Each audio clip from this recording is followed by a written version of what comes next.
In the front, I think it's a very, well, modern and very strong front with a, well, not that huge front grille, but this has been enlarged in comparison to the previous one, and I really like the chrome frame. And my favorite feature is here. This is kind of a quotation to the rally past of Subaru, or also the modern rally cars. And well, you see, it's most of the way it's blocked in, so you don't need all the air that is coming in here. It wouldn't be really that necessary, but it just looks cool because, you know, you have an estate or station wagon and say, oh well, I got some kind of a rally car. In the side profile we see a rather, let's say, standard station wagon style.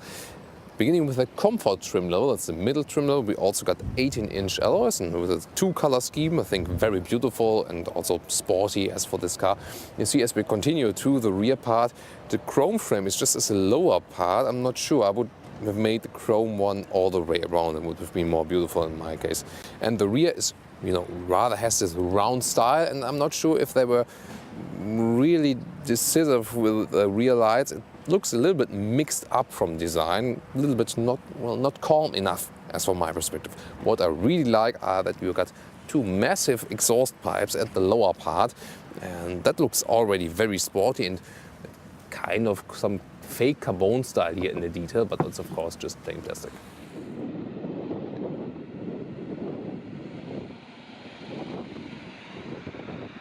We continue with the engine because this is a very important part of this car, of course. And here Subaru is also going their own way. They are still using flat engines, and other than that, only Porsche is doing that. In this case, 1.6 liter of displacement, 170 horsepower with the turbocharger as well. And I can tell you always so far, it has a good performance. And about flat engines in general, well, hardly anyone uses them because they're kind of expensive. But it's said that they are more durable, and Subaru is also quite known for building quite durable cars. And for example, the customer satisfaction is very high always with Subaru, and I guess one of the factors is also that the engines are quite good.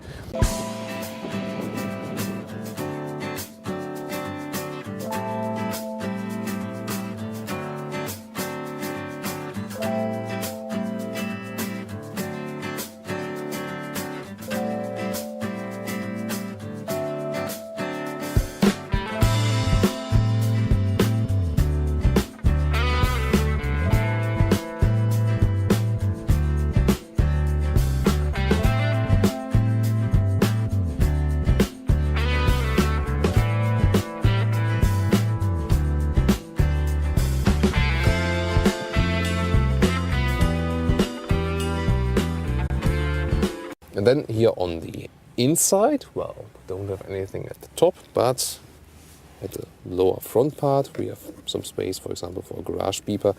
And in the front we also got a USB slot and 12-volt power supply that is available in the front.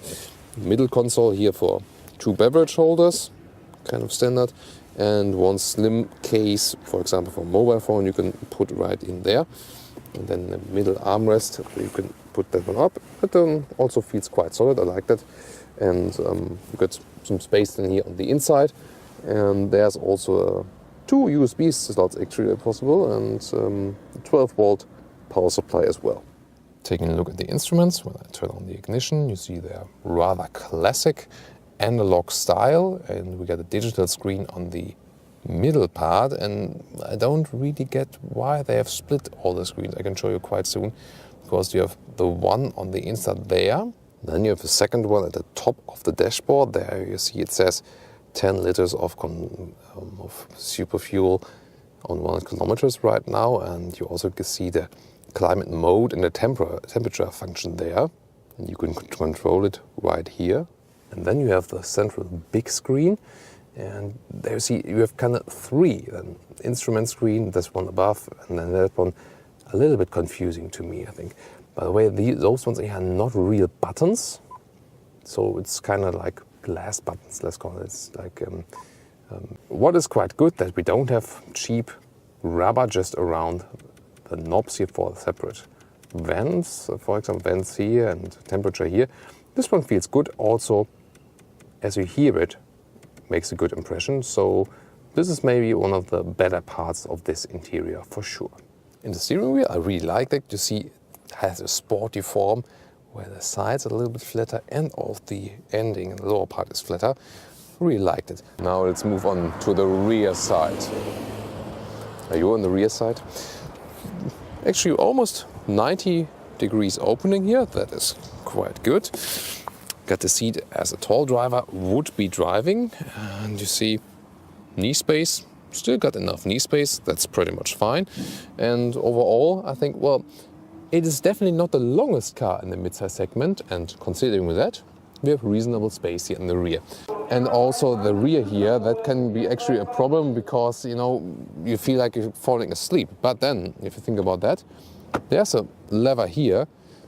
It does feel a little bit loose. You see, that is what I mean also, that for example, a Volkswagen interior quality is a little bit better, just for the look and feel. And but here, for example, you can go in the all lying back position. And then, as I would prefer it, you can also make it more upright, and then you have a rather upright position here in the rear. And so I really like that feature. Furthermore, you can use this knob here above, and then you can also flip the seat from the rear. That is the first possibility. And you see, everything goes quite flat here. And you don't need to be too strong to do that, by the way. If I move on to the seat here on the right, by the way, there's in the middle part, there's a USB power out, 2 more USB slots for the rear passengers. I think a very good solution, you know, if you're sitting in the rear and want to charge your iPhone or something like that. That is really good. And then there's a middle armrest as well. That one is a little bit harder to put it out. And then, well, that's a good surprise. That is again a nice feature, also quality-wise, that we got not just simple beverage holders in here, but also with a small chrome-alike frame, shiny black surface on the inside. However, the most important function here is that you can also move the seats to the flat position here in the rear. And that is very easy. Just pull a button here and pull it here. We haven't seen it with all estates. And I mean, even in the Audi A4, we have to flip the seats manually then. So this is really a good function to have here, definitely. Overall, I think you see you have really a lot of space. And especially now when I just flip it up and you see all the lengths of that compartment. Really flexible use, easy entry. You can also stand almost, well, I think with 180. With 180 in meters you could stand below here. Then I also got a second floor here with really actually a lot of space. That one can also be used very nicely, and you can also split it in different compartments. Very nice as for this one.